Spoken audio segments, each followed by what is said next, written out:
Renault, à peine plus de 10% des ventes de Renault sont des électriques. Un résultat faible pour le pionnier de la motorisation électrique.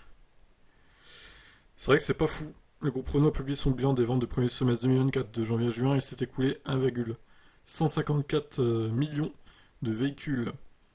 Un total en légère hausse de 1,9%. Le résultat est porté par les utilitaires et la zone Europe, où le groupe a progressé de 6,7%.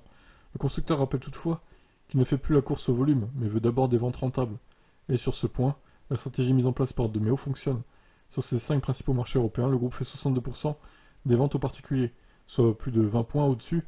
La moyenne du marché Renault a remis l'accent sur les plus grands véhicules avec les Austral et l'Espace. Ces derniers participent d'ailleurs au succès de l'hybride chez Renault. Bon, on s'en fout de l'hybride.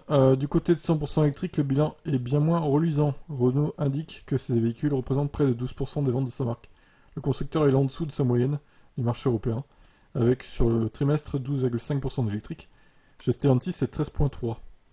Le bilan de Renault peut apparaître décevant en prenant en compte le statut de pionnier de la firme, qui a misé bien avant sur l'électrique par rapport à ses concurrents.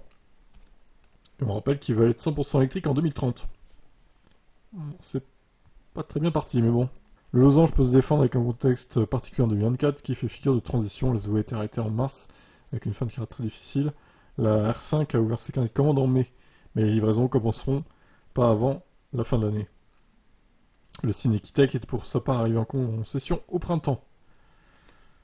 On note toutefois que Renault ne donne aucun chiffre de prise de commande, comme ils peuvent parfois le faire dans ses communiqués dédiés aux ventes. Bon, peut-être que c'est pas si bien que ça. A noter que la Mégane et la Twingo ont repris les couleurs grâce au leasing social, évidemment, le fameux. Par contre, la Spring s'est écoulée. C'est écroulé, pardon. Voilà. Bon, c'est pas mirobolant pour Renault. Après, ils font quand même des VE assez qualitatifs, je trouve. C'est pas les pires, loin de là, donc on verra. Les ventes décolleront sûrement d'ici la fin de l'année. Votre avis sur ces chiffres?